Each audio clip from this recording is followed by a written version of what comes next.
ईसा के जन्म के 300 साल पहले हुण कबीले के लोगों ने चीन में कोहराम मचा रखा था। ध्यान रहे, जंगलों में रहने वाले हुणों के कबीलों ने चीन के राजाओं पर ताबड़तोड़ हमले करके अकूत अपार दौलत अपने कब्जे में ले ली। हुणों से परेशान होकर चीन के सम्राट शी हुआंग ने ईसा के जन्म के 245 साल पहले चीन की दीवार बना दी, जो आज भी विद्यमान है। इस दीवार के बन जाने के बाद हुणों का चीन में घुसना दूभर हो गया। इससे परेशान होकर हुणों ने पश्चिम की तरफ बढ़ना शुरू कर दिया। हुण लोग अत्यंत ही कट्टर, कड़क, असभ्य और बर्बर थे। लूटमार के द्वारा ही वे अपना जीवन निर्वाह करते थे। हुणों ने प्रचंड आंधी के समान पश्चिम की ओर बढ़ना शुरू किया और पश्चिम की युइसी जाति के लोगों पर अपनी जीत के झंडे गाड़े। ये युइसी जाति के लोग हुणों से डरकर सीर नदी के मैदानों की तरफ भागे। सीर नदी के इस इलाके में शकों का शासन था। युइसी जाति के लोगों ने इन शकों पर ताबड़तोड़ धावा बोला और शकों के राज्य को अपने कब्जे में ले लिया। ध्यान रहे, पहले हुणों ने युइसी जाति के लोगों के राज्यों को जीता, फिर इन युइसी जाति के लोगों ने शकों के राज्यों को जीता। यही समय था जब शकों की एक शाखा ने बैक्ट्रिया प्रदेश पर आक्रमण कर दिया और वहां के यवन राजा हेलियोक्लीज को टुकड़ों टुकड़ों में काट दिया। शक लोगों की जिस शाखा ने बैक्ट्रिया प्रदेश पर अपनी जीत के झंडे गाड़े थे, वही शाखा हिंदुकुश पार करते हुए भारत की तरफ बढ़ने लगी। भारत में घुसकर शकों ने पुष्प, कलावती और तक्षशिला प्रदेशों पर अत्यंत ही क्रूर तरीके से आक्रमण करते हुए इन पर अपना अधिकार स्थापित कर दिया। ईसा के जन्म के 72 साल पहले शकों के एक कट्टर राजा मोअस का जन्म हुआ। यही शकराज मोअस था जो क्रूरता का दूसरा नाम था।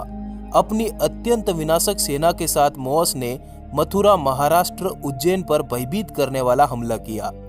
उज्जैन की जीत के बाद शकों ने शक संवत की शुरुआत की। तीनों लोकों के अधिपति महादेव शिव को मानने वाले ये शक संपूर्ण भारत पर अपनी विजय पताका फहराना चाहते थे। पर शक अनजान थे उस वीर से जो मालव देश में बैठा शकों की नस्लें तबाह करने की कसमें खा रहा था, जो स्वयं वीर, विद्वान, कट्टर बाहुबल के साथ अपनी सेना का निर्माण कर रहा था। शकों की जड़ें हिला देने की कुव्वत रखने वाले उस देवतुल्य महामानव का नाम था वीर विराट सम्राट विक्रमादित्य उर्फ महाराज विक्रमसेन। कौन थे ये महावीर जिसे दुनिया ने विक्रमादित्य के नाम से नवाजा? सम्राट विक्रमादित्य आज से 2500 साल पहले राजा सम्राट महेंद्रादित्य के गर्जन। सम्राट ने 100 वर्षों तक लगातार शासन किया। उन्होंने पूरी दुनिया पर अपनी जीत के झंडे बुलंद किए। उस काल में सम्राट के नाम से दुनिया भर के लोग परिचित थे। अपने समय के महान वीर योद्धा विक्रमसेन के सामने खड़े होने की ताकत दुनिया के किसी भी योद्धा के पास नहीं थी। विक्रमादित्य भारत की प्राचीन नगरी उज्जैन के राज सिंहासन पर बैठते थे। उन्होंने भारत भूमि से शकों का समूल नाश कर दिया था। अयोध्या के राजा प्रभु श्री राम के पद चिन्हों पर चलते हुए विक्रमसेन ने अपने राज्य में राम राज्य की स्थापना की। जब शकराज मोअस ने अपनी क्रूर सेना के साथ उज्जैन पर हमला किया, तो उस समय उज्जैन के राज सिंहासन पर सम्राट विक्रमादित्य के पिता महेंद्रादित्य का शासन था। शकों ने उज्जैन को जीतकर उज्जैन के राजा महेंद्रादित्य को बहुत अपमानित किया। इस समय सम्राट विक्रमादित्य छोटे थे। अपने पिता के अपमान का बदला लेने की आग उस नन्हे बालक के मन में भभक रही थी। विक्रमादित्य के बड़े भाई भर्तृहरि मालवा देश के राजा थे।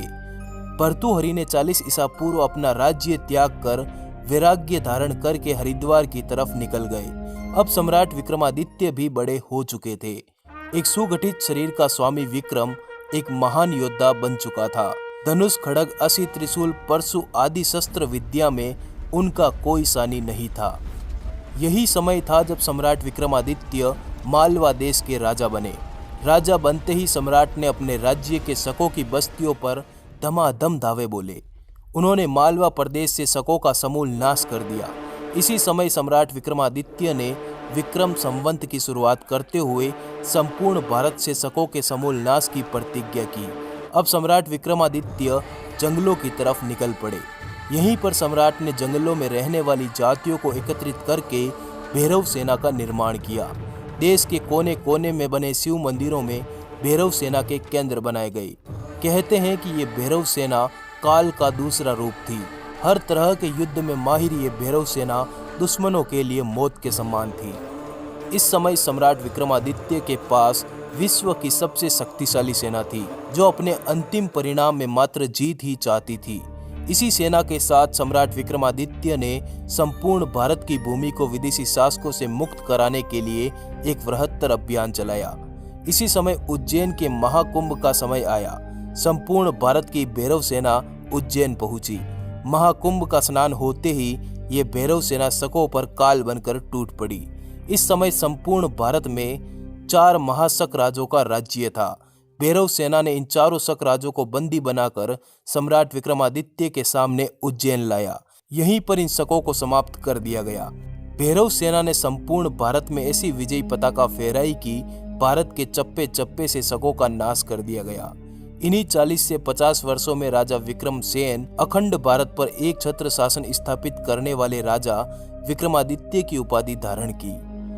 अरब तक फैला था सम्राट विक्रमादित्य का शासन।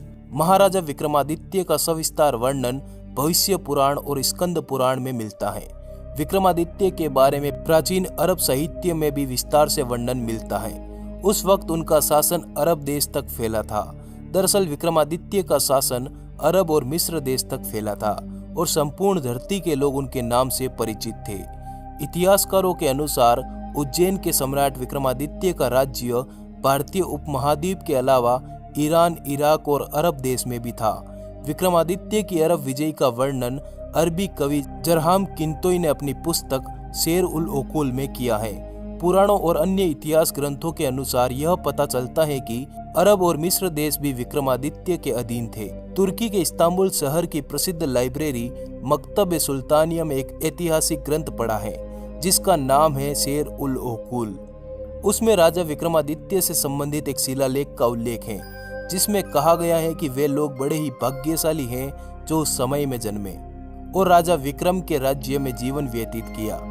वह बहुत ही दयालु, उदार और कर्तव्यनिष्ठ शासक था जो हर एक व्यक्ति के कल्याण के बारे में सोचता था। अपने देश के सूर्य से भी तेज विद्वानों को इस देश में भेजा ताकि शिक्षा का उजाला इस तरफ भी फैल सके। इन विद्वानों और ज्ञाताओं ने हमें भगवान की उपस्थिति और सत्य के सही मार्ग के बारे में बताकर एक परोपकार किया है। इसी किताब में आगे लिखा है कि जहां विक्रमादित्य की सेना आक्रमण करती थी वहां शत्रुओं की लाशों के ढेर लग जाते थे और शत्रु दल मैदान छोड़कर भाग जाते थे। रोम के शासक को बंदी बनाकर उज्जैन नगर में घुमाया।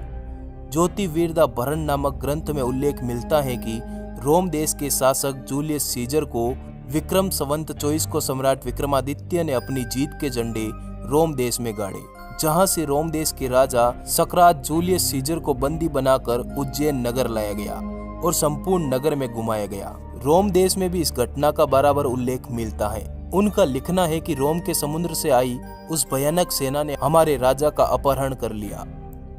कलहण की राजतरंगिणी के अनुसार 14वीं ईसा के आसपास कश्मीर में अंध्र युधिष्ठिर वंश के राजा हिरण्य के निसंतान मर जाने पर अराजकता फैल गई, जिसको देखकर वहां के मंत्रियों की सलाह से उज्जैन के राजा विक्रमादित्य ने मात्र गुप्त को कश्मीर का राज्य संभालने के लिए भेजा।